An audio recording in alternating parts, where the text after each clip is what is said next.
Selamat pagi anak-anak. Kenalkan, nama saya Reni Bonus Simanjuntak. Saya hari ini hadir bersama Ibu Juliana Panjaitan.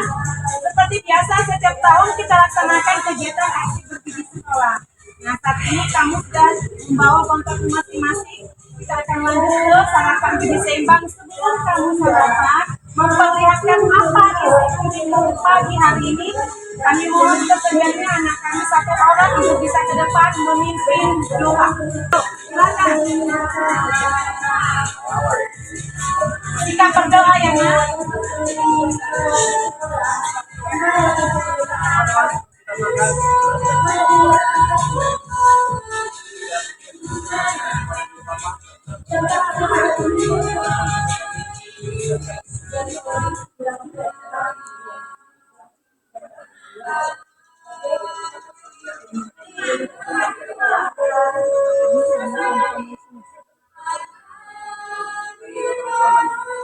Amin.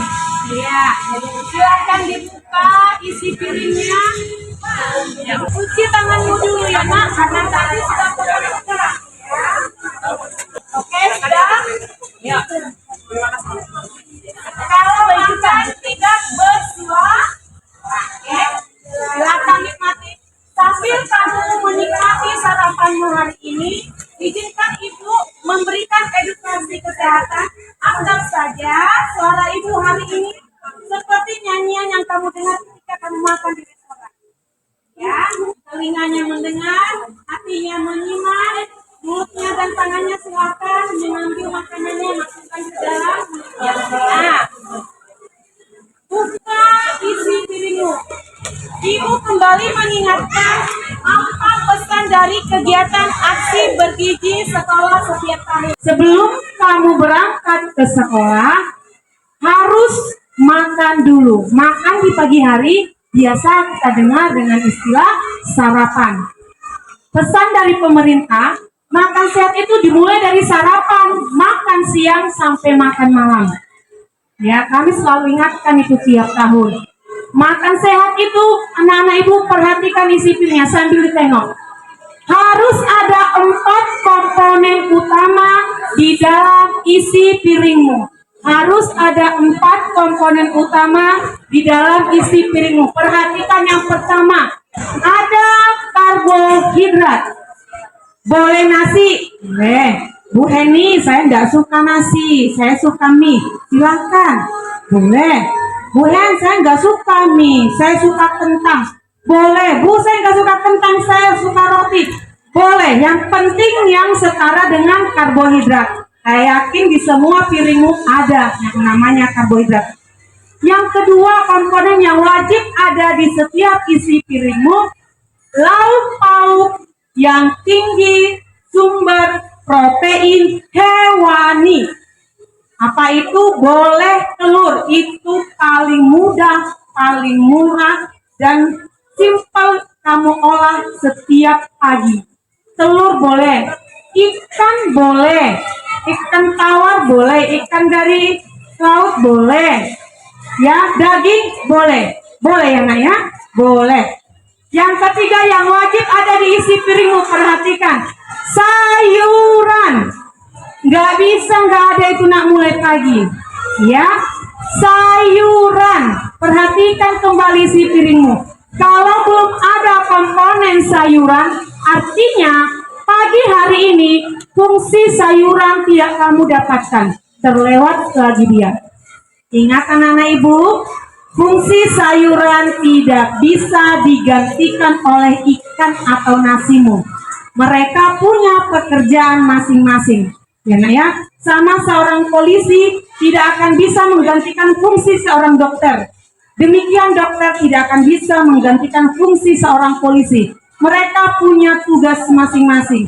Makanya harus ada sayuran di setiap piringmu ketika kamu makan. Ya Nak, kalau hari ini belum ada, nanti bicarakan dengan orang tua. Kembali dari sekolah nanti sampai ke rumah, Mak, Kak, kata Bu Heni, ternyata setiap kali kami makan harus ada sayur di piringku. Yang terakhir yang wajib ada di piringmu anak-anak ibu, buah-buahan. Ayo, ya.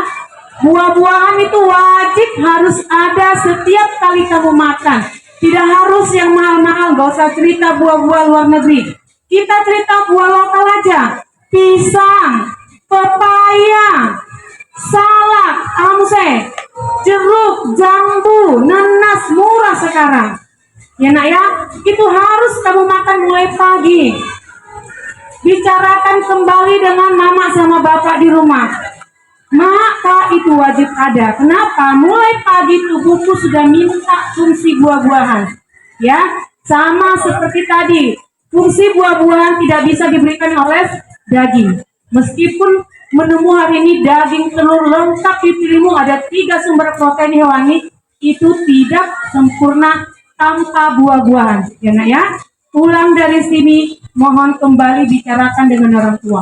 Wajib ada buah-buahan. Oke, kalau nggak suka makan buah-buahan, mungkin karena buru-buru sekolah, bisa dibantu jus kan nanti pas saat ke sekolah dibawa, bisa diminum di sekolah. Boleh, ada banyak cara untuk hidup sehat.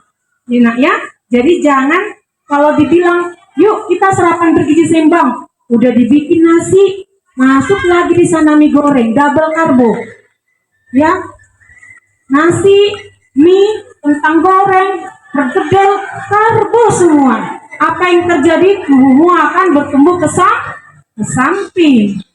Harapannya tubuhmu tumbuh ke atas. Otakmu saat ini sangat membutuhkan protein hewani. Ya. Jadi mohon dicerna apa yang Ibu sampaikan tadi. Olahraga yang selalu kami ingatkan minimal 30 menit setiap hari. Setiap minggu kita olahraga di sekolah, nah Ibu? Ya, saya yakin. Apalagi di bawah binaan Ibu Risma Siahaan. Olahraga itu wajib dilakukan. Bu, kami cuma sekali seminggu di sekolah. Sekali seminggu di sekolah itu hanya sebagai pengingat seluruh siswa. Agar sampai di rumah untuk hari berikutnya kamu melakukan olahraga di rumah. Bu, senam? Bu, tidak. Bentuk olahraga tidak hanya senam, anak-anak Ibu. Bagi yang punya sepeda, silakan kamu bersepeda. Sepeda sore hari. Yang cewek-cewek, yuk jalan sore yuk. Sambil cerita-cerita di jalan. Boleh. Ada banyak cara untuk olahraga, nggak hanya senam. Ya nak ya. Yang putra, yuk kita main sepak bola yuk. Silakan, jangan tinggalkan itu. Itu sangat baik. Jangan habiskan waktumu rebahan di kamar, pegang gadget, pakai headset. Habis waktumu, sia-sia, ya. Agar tubuhmu sehat dan bugar. Sehat dan bugar hanya bisa kau dapatkan ketika kau berolahraga. Jadi olahraga saat ini sudah menjadi kebutuhan pokok, nggak cuma makan, nggak cuma rumah, sandang, pangan, papan itu kebutuhan primer, ya. Sekarang olahraga sudah menjadi kebutuhan primer tubuhmu. Coba perhatikan anak-anak Ibu. Akhir-akhir ini sudah banyak sekali orang-orang muda, mungkin usia 30-an sudah banyak menderita penyakit jantung, ya. Hipertensi, apa yang menyebabkan? Biasanya akibat kebiasaan hidupnya yang tidak sehat. Makanya beberapa tahun yang lalu sampai saat ini yang kami kejar adalah kelompok remaja. Karena remaja kelak akan bertumbuh menjadi kelompok usia dewasa. Harapannya usia dewasa yang lahir adalah usia dewasa yang sehat, tidak sakit-sakitan. Oke? Bagi yang sudah selesai makan boleh ditutup bekalnya, bagi yang belum silahkan lanjutkan. Jangan lama-lama. Makanya saya bilang kalau makan tidak boleh bersuara, fokus dengan makananmu. Nah, pesan apa lagi yang disampaikan aksi bergizi setiap tahunnya? Yang remaja putri, besar harapan Ibu, ya. Tidak ada lagi remaja putri di SMP Mutiara Balige yang diam-diam tidak mau minum tablet tambah darah.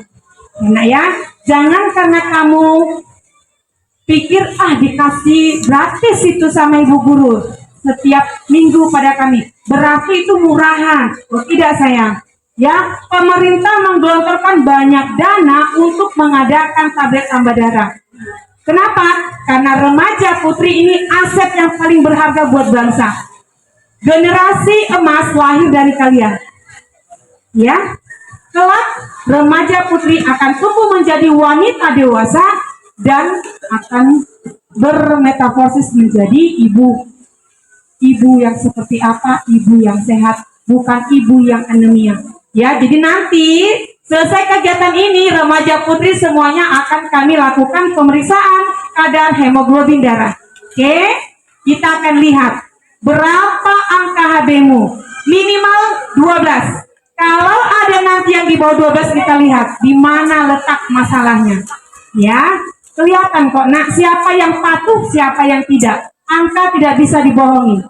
Ya, kita akan lihat. Kadar HB yang normal untuk remaja putri minimal 12. Nanti kita tengok. Masih ada nggak teman-teman remaja putri kita yang di bawah 12? Besar harapan ibu tidak ada. Nanti kita lihat. Nah, minum tablet tambah darah 1 tablet setiap minggu. Kalau ada yang minum di rumah, ibu ingatkan kembali, jangan coba-coba minum tablet tambah darah dalam keadaan perut kosong, ya nak ya, karena bisa menyebabkan mual muntah.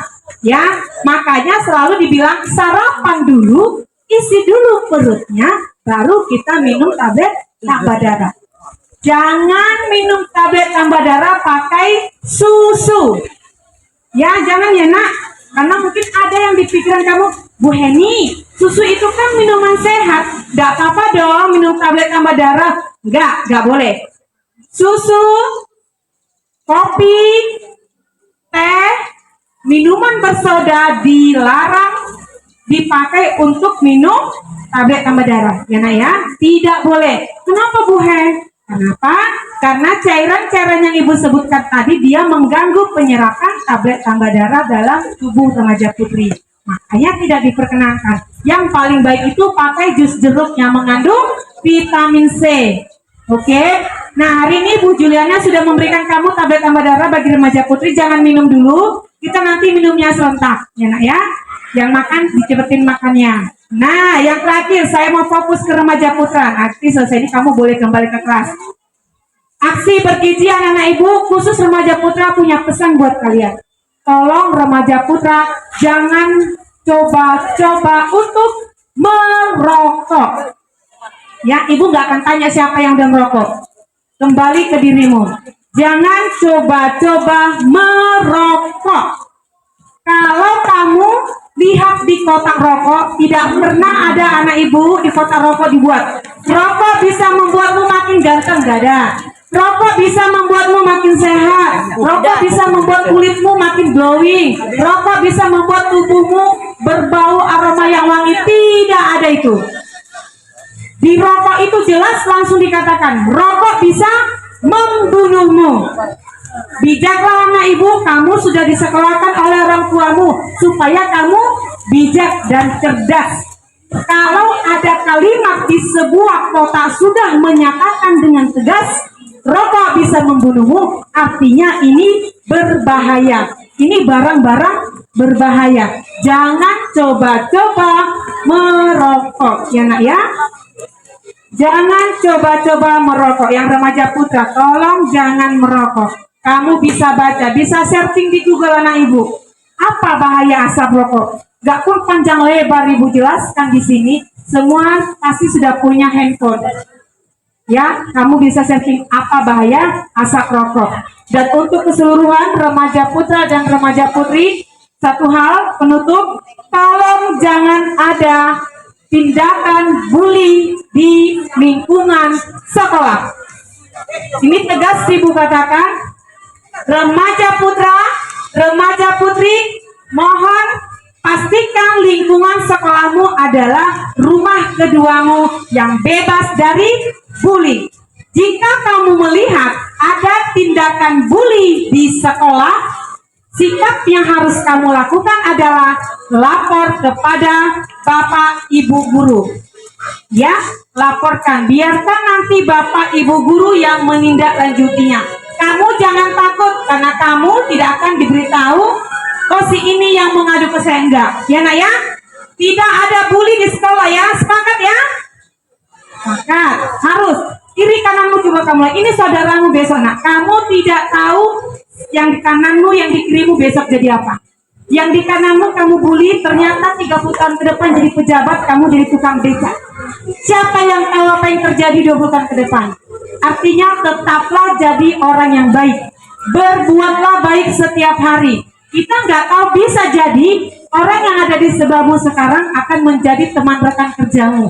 Orang yang akan menolongmu kelak. Jadi jangan pernah membuli saudara dan saudarimu. Itu yang bisa Ibu sampaikan. Terima kasih banyak atas perhatiannya. Tetaplah hidup sehat. Apa yang Ibu sampaikan hari ini boleh bermanfaat bagi kamu. Dan remaja putra, boleh nanti selesai ini kembali ke kelas. Yang remaja putri boleh tinggal di sini. Demikian yang bisa Ibu sampaikan. Mohon maaf jika ada sikap atau perkataan kami yang kurang berkenan. Horas.